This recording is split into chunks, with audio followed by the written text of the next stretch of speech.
GSGT Discovery Kids, and welcome back to GNN, where every week we keep you informed on what God is teaching us in His Word. I'm Miss Jessica. And I'm Mr. Hattie. We're studying how God delivered His people from Egypt and provided for them in the desert. He was bringing them to the Promised Land, the land He had promised to Abraham, Isaac, and Jacob. Before He would give them the land, He wanted to make sure the people would promise to follow Him and be His people. He brought them to a mountain called Mount Sinai to make a covenant with them and let them be His people so He would be their God. Covenant is an agreement between two people where they make promises to each other and agree before God to uphold them. This covenant was special because it wasn't between two people, but between God Himself and the Israelites. God had Moses tell the people to purify themselves, and then Moses climbed Mount Sinai.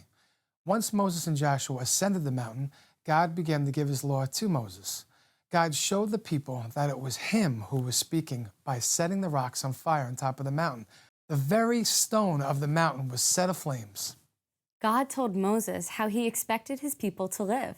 He showed them how they would be different than the nations around them and revealed more about the things He cared about to them. God showed them that He cared deeply about every area of their lives, and He promised them that if they were faithful to Him and to the law that He gave them, He would bless them and multiply them. God had Moses go and ask the people if they were willing to be the people of God. If they said yes, then God would hold them accountable to the covenant that He was making with them. He already was faithful to His covenant with Abraham, Isaac, and Jacob, and now He wanted to make a covenant that would bless the Israelites even more. Moses read the covenant to the people, and the people agreed to choose the Lord as their God and be His people. Let's take a look at the first 10 commandments God gave His people and think about how He wanted them to live so the world around them would see God's goodness. We're going to learn about this now in the verse of the week with Mr. Hattie. Thanks, Miss Jessica.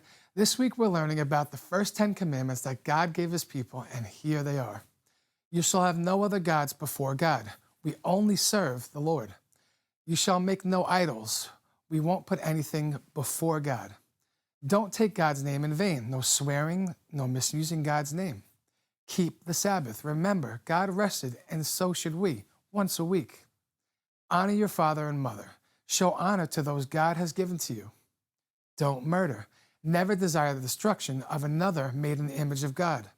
No adultery. Always love and honor your spouse. Respect the spouses of others.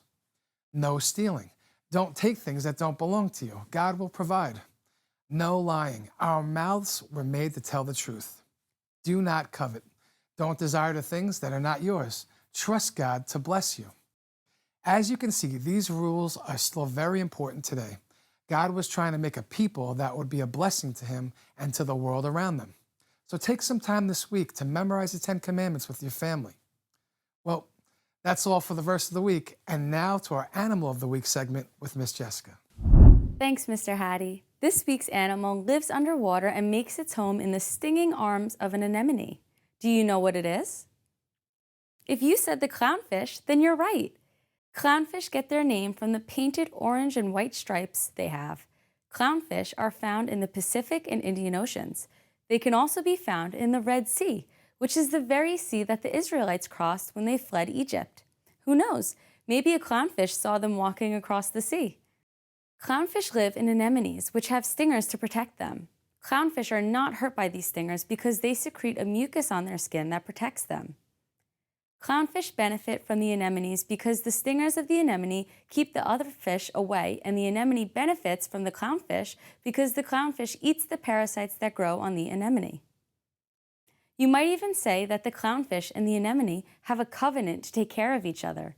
In the same way, God wanted to bless His people in return for their praises and promised to bear His image in the world around them. Well, that's all for the Animal of the Week, and now back to our newsroom.